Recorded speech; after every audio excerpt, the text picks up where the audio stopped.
The purpose of this presentation is just to get you thinking about the pros and cons of dieting and what we understand about that. You'll need to do a lot more reading if you're going to get a thorough understanding of this, but this is just to give you an overview and get your mind going about it. So what do we understand about what dieting is? It's pretty confusing terminology, particularly to the general public. It's just a description. It's the food and drink we usually eat as a person or as a group, or it's more frequently understood as an eating plan in which someone's deciding to eat less food or a particular type of food. Most of the time we think of it in the context of trying to lose weight, but of course it is also for medical reasons that you and I might recognise, such as a gluten-free diet for someone with celiac disease. And when we talk about diets for weight management, we can be talking about healthy diets or sometimes over-restrictive diets. So there are some diets we might promote, some we certainly won't.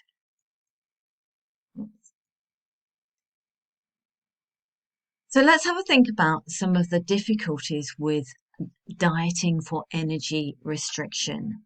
And this paper will give you an overview of some of the challenges that we face. And it's really just kind of covering that whole idea that as human beings, we are programmed for famine. So a lot of the mechanisms that are going on, if we try and lose weight, our body will try and fight back and say, actually, no, let's try and increase that energy intake again. So there's lots of things that we do understand about adipose tissue, how many cells, what type of cells, what kind of state of health those are in, our hormones or endocrine function, the whole metabolism of energy and how that works, neural responsivity, and addiction-like mechanisms that almost as if we're trying to cut food out, our body is working in a similar way to how someone who's trying to stop drinking alcohol or trying to consume drugs or cut smoking. So a similar kind of impact in some ways.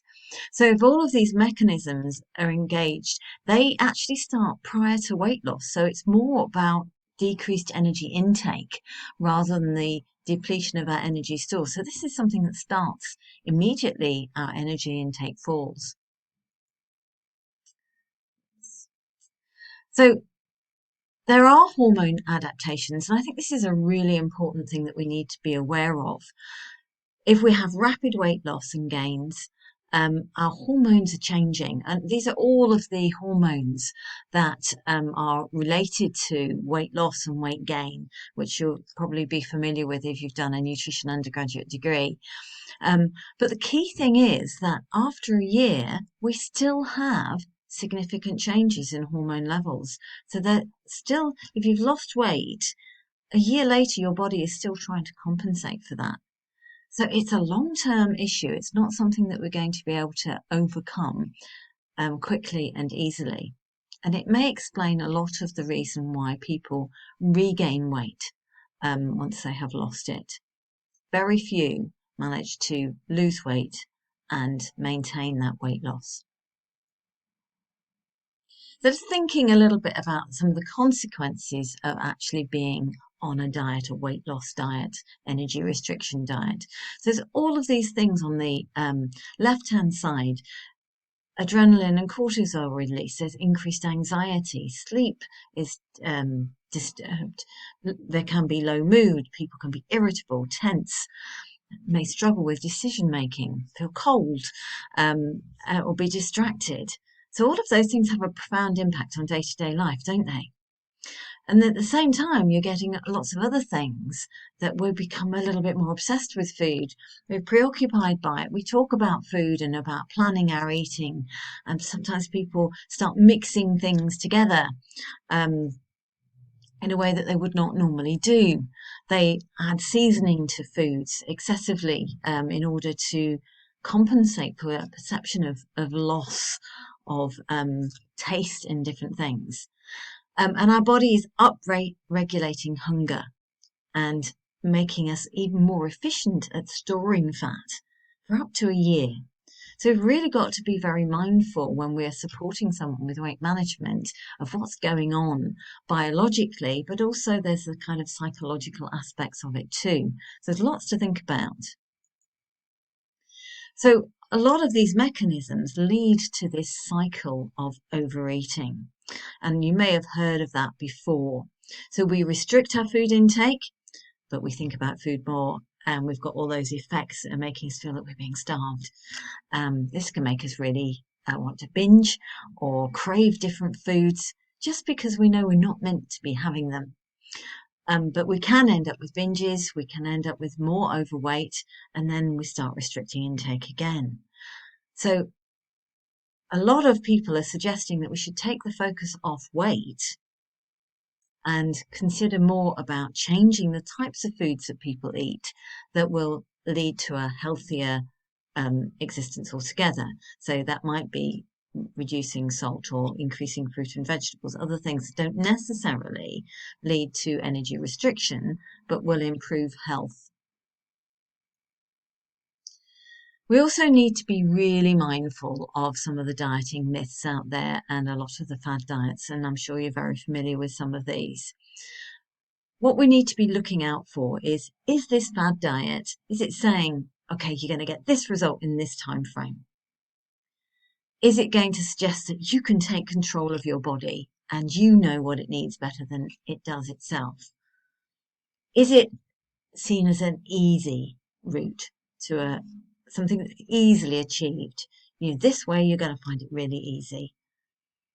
A simple equation of energy in or energy out. If only it were that easy. Wouldn't it be great? It would make a lot of difference to a lot of people, but it simply is not that straightforward. So we need to be very mindful of the fad diet world that is giving false hope, unrealistic ideas to people about what they can and cannot do. So how do we as dietitians check whether a diet is going to be safe or not? Because some things that might have a certain way of eating may be perfectly safe. But how do we know? So these are a list of things that we need to look out from. And this is taken from the British Dietetic Association Obesity Specialist Group document from 2018, which is really a key document for you to have a look at. So what do we look for? Miracle foods. Suddenly start eating loads and loads of go-go berries and the world will change and you will burn up fat. Just not true. Often you get diets that suggest large quantities of one food or food type, so exceptionally high protein, exceptionally low fat. If they get too far off of the norm of what a healthy, balanced diet is, they may well be unbalanced. Rigid menus. Some people really like menus. They like ideas to follow. But how sustainable is that? So often not. So we need to be, if you can only eat this, then food preferences, different reasons that we might have for differing eating foods, like faith reasons, can be conflicting with that. Specific food combinations, right? You can only have protein this day and carbohydrate the next, and if you put them together it all works better. It's completely non-biologically feasible, some of those things. Rapid weight loss, we know, is not ideal. We need to be avoiding that.